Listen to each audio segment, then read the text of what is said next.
Bem-vindo a mais essa aula de direção defensiva. Agora nós vamos ver quais são os princípios para uma direção segura. Vamos ver qual é a diferença da direção ativa para a direção passiva e mais alguns conceitos que vão te ajudar, numa hora de emergência, a prevenir acidentes no trânsito. Iniciando o nosso assunto, vamos falar sobre a direção passiva. A direção passiva, ela minimiza as consequências dos acidentes através dos próprios equipamentos do veículo. Existem alguns equipamentos que são obrigatórios em todos os veículos. Então, nesse sentido, o condutor quase não se envolve na prevenção de acidentes. Ele se envolve, claro, quando ele faz uso desses dispositivos. Esses dispositivos já são existentes no seu próprio veículo, como buzina, faróis, airbag, os retrovisores, que é super importante que o condutor faça uso, os sinais luminosos, as barras de proteção lateral. Alguns desses equipamentos, como a gente pode ver, são de uso do condutor. Vou destacar aqui buzina, faróis, o sistema de iluminação em geral, os retrovisores. Agora, alguns não estão sob o uso voluntário do condutor, como o sistema de suspensão, por exemplo, as barras de proteção e até mesmo o próprio airbag. O que o condutor tem como responsabilidade no que se refere a esses itens de segurança passiva? Garantir que eles estejam em boas condições de uso. Então, fazer a manutenção adequada do seu veículo, buscar revisão quando for necessário, cumprir a tabela de manutenção do veículo como se deve cumprir. Nesse sentido, o condutor tem responsabilidade sobre o uso desses dispositivos para a segurança passiva. Agora, quando eu penso na segurança ativa, na direção defensiva, no seu dispositivo ativo, eu vou pensar de uma outra forma. Ele tem praticamente 100% da responsabilidade. E por que eu falo que seria 100% da responsabilidade? Porque o foco para evitar acidentes dessa vez é por meio da conduta do motorista. Sim, agora o motorista precisa agir. E qual é a forma correta de agir para evitar acidentes? Vamos ver a partir de agora. Então, para que eu consiga dirigir de forma adequada, eu preciso ter uma atitude adequada perante o trânsito. Já é sabido que cerca de 90% dos acidentes daria para evitar, porque 90% dos acidentes são causados por falha humana. Apenas 4% vão ser devido à má conservação das vias, 6% por causa dos veículos. Então, eu tenho 10% de falhas, eu tenho 10% de possibilidade de acontecer acidente e eu não conseguir evitar, e eu tenho 90% de possibilidade de acontecer acidente e ser possível evitar. São acidentes evitáveis causados pelo próprio ser humano. Então, nesse caso, onde que entra a minha responsabilidade? De manter a atitude adequada no trânsito, ter calma, ter atenção, respeito, de preferência ser gentil e cuidar da minha segurança e da de outras pessoas também. Então, é assim que o condutor que dirige defensivamente consegue bons resultados no trânsito. Seu comportamento sempre pode evitar acidentes. Então, seja na forma de planejamento, seja na forma de ação, seja na forma de condução, o seu comportamento sempre pode evitar acidentes. Sempre que você estiver dirigindo, pense o seguinte: o espaço é público, é meu e seu. Essa semana aconteceu uma coisa interessante aqui na minha rua.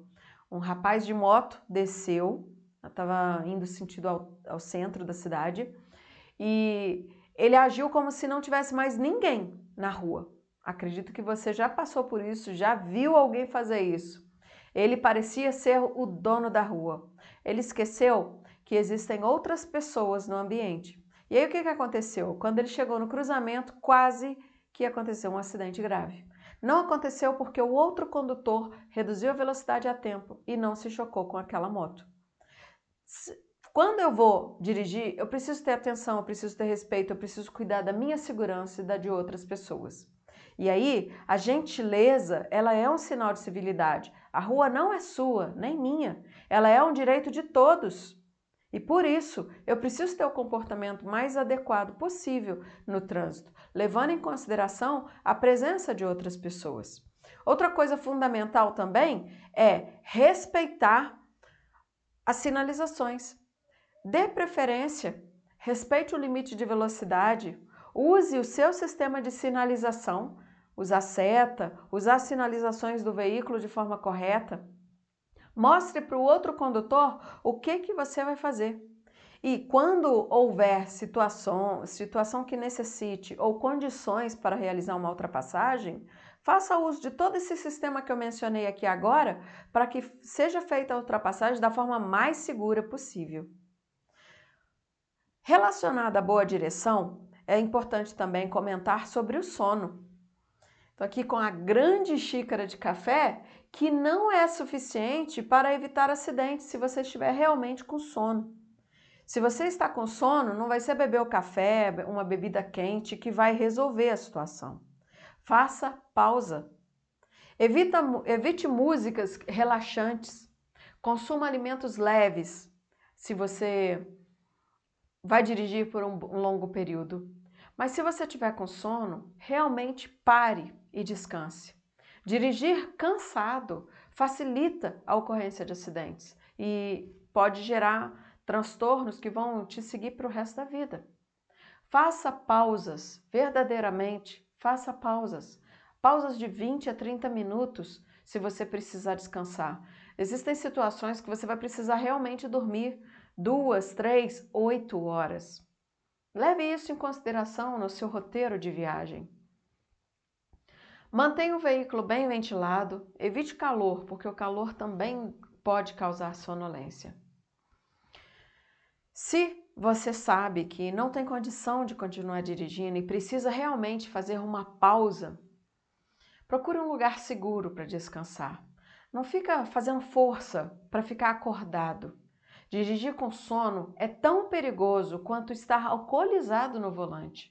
Não deixe se enganar, porque vou descansar um pouquinho, 15 minutos resolve. Não, se você está com sono, cafeína não resolve. Ficar forçando para dirigir não resolve.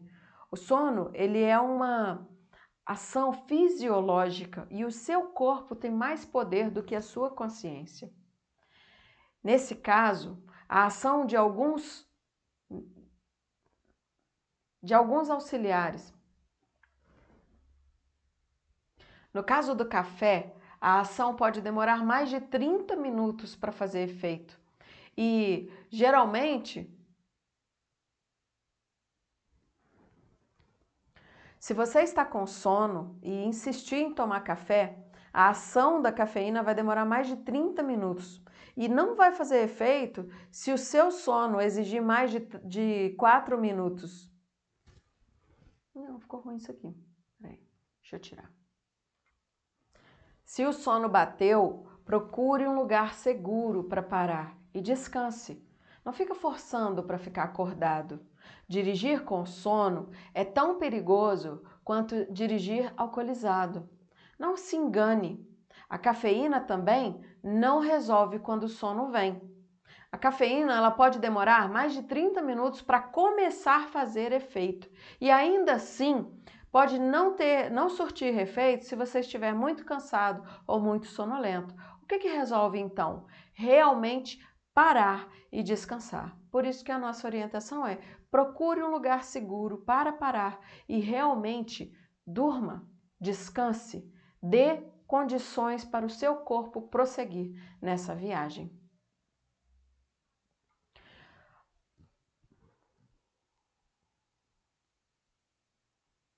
Quando a gente pensa em direção, a concentração é crucial para tomar decisões rápidas e evitar acidentes. Dessa forma, o sono ele é extremamente prejudicial. Existem outras situações também que atrapalham a direção, como consumir álcool ou drogas, estar emocionalmente abalado, estar estressado, falar ao celular. O celular ele pode tirar sua atenção por até 20 segundos. Imagina você conduzir de forma cega por 20 segundos. É muito espaço, é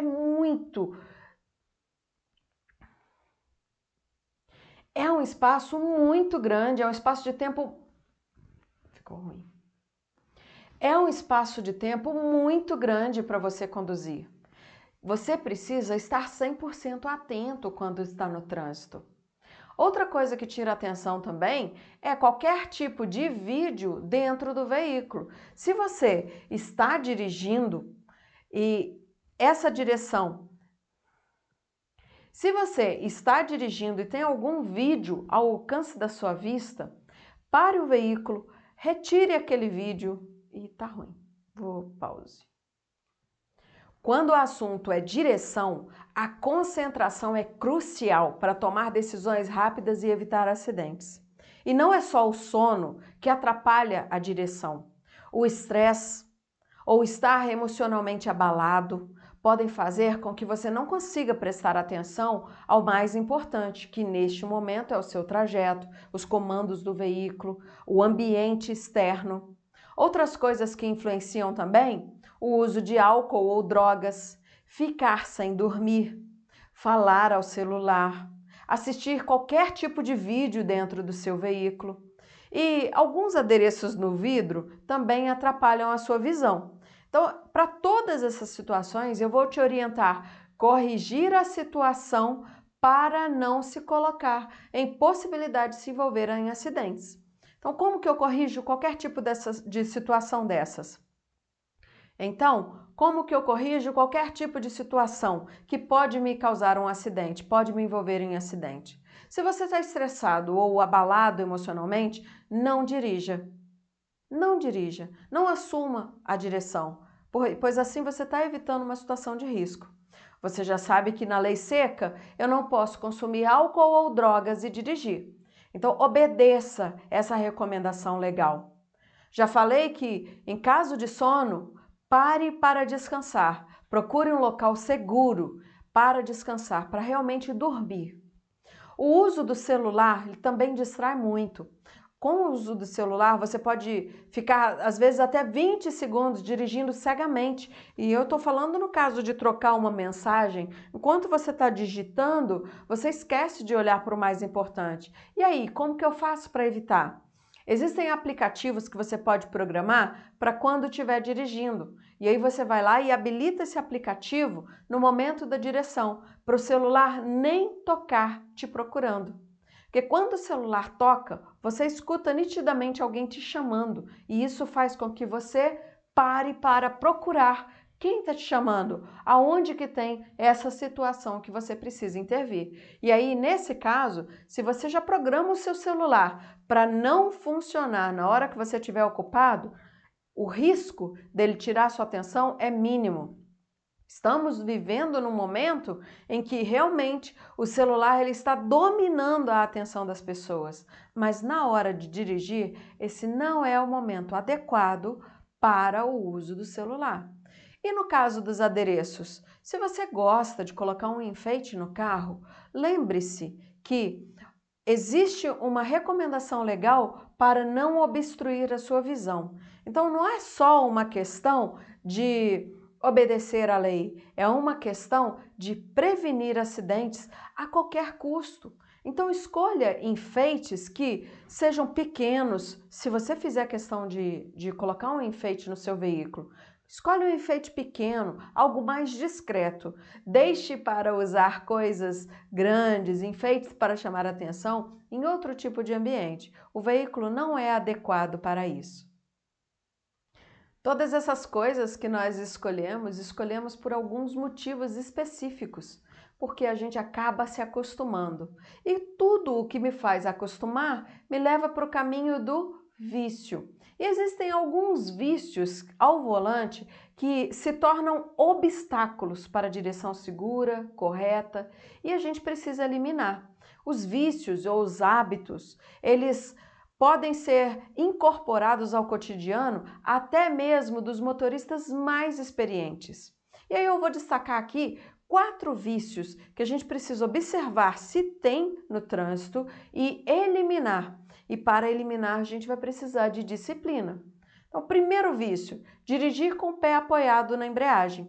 O que isso pode me trazer de consequência ruim?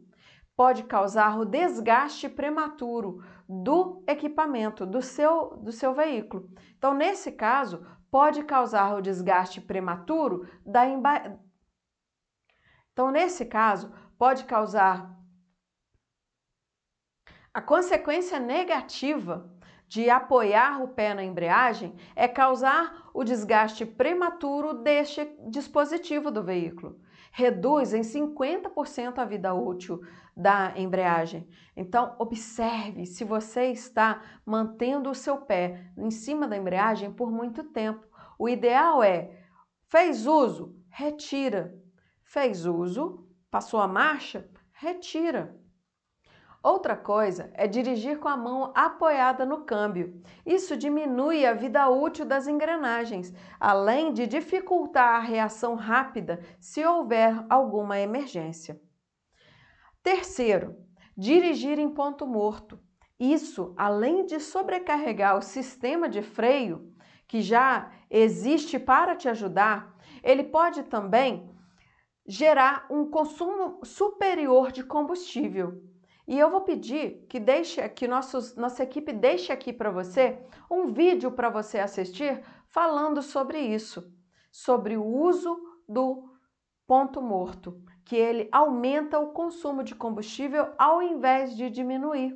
Às vezes a pessoa coloca no ponto morto achando que, já que não está engrenado, que vai funcionar pela gravidade, que o veículo não vai fazer uso do sistema de combustível, mas vai sim. Só que eu tenho uma boa notícia para você.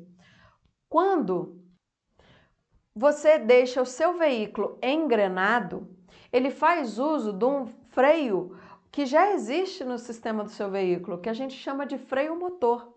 Então, qual é a marcha ideal para eu descer um aclive? Qual é a marcha ideal para eu descer?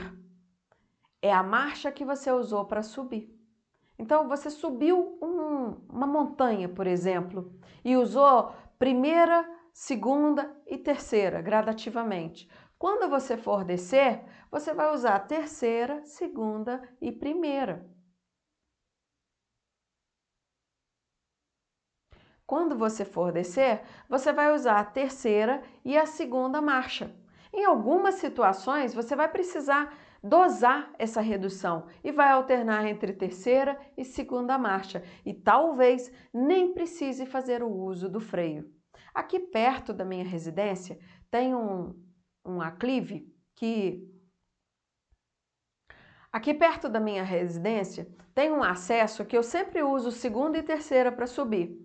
Quando eu vou descer, eu costumo alternar entre a terceira e a quarta marcha, porque essas são as que mantêm a velocidade mais adequada e segura para eu descer nessa via de acesso. Para eu descer, geralmente, quando eu vou retornar, eu fico alternando. E geralmente, quando eu vou alternar neste acesso, eu fico alternando entre terceira e quarta marcha, que essas são as que garantem a melhor velocidade para eu fazer a condução nesse acesso, nessa via. Quarto vício, dirigir com o braço na janela.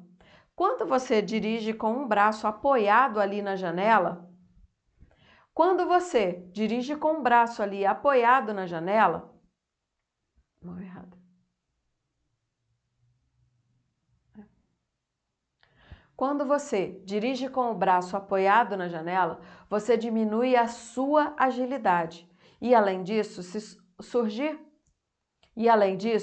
surgir uma situação de emergência, você não vai ter a habilidade necessária para agir corretamente nessa situação de emergência. E é justamente por isso que a gente orienta o condutor a estar com a mão nessa posição no volante, que é considerado, se fosse num relógio, seria 10:10 ou mais baixo um pouquinho, 9:15. Essa é a posição adequada, mais ou menos alinhado com o seu peito. Então mantém nessa altura que você vai conseguir fazer qualquer viagem com segurança, com conforto.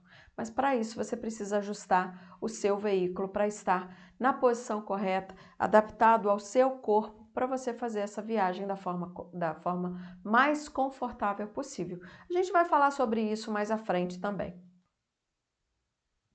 Finalizamos mais uma aula.